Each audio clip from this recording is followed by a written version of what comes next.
In this video, I'm going to be showing the user how to edit multiple widgets at once in the dashboard view of OceansMap.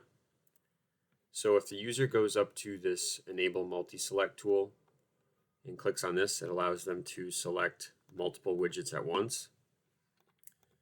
So for this example, let's select all 6.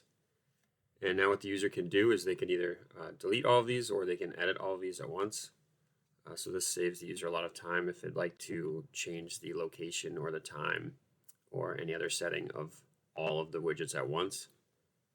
So if the user clicks this, we get this edit drawer that opens on the right. Now the way this is laid out is all of the shared settings show up in this top section.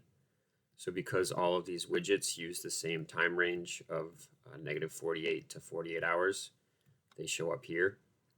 For the settings that are not shared, so for example, for this time series predicted wave direction widget, the time range and the location are shared, so that's why these boxes here are checked off.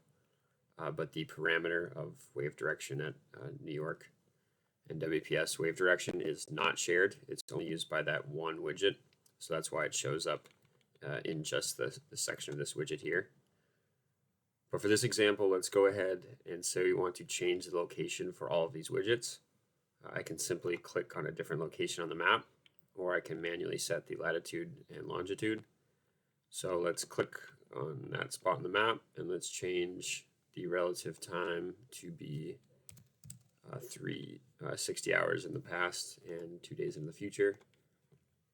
If I hit save, you'll see that all of these widgets now update to the new location and the new time frame selected.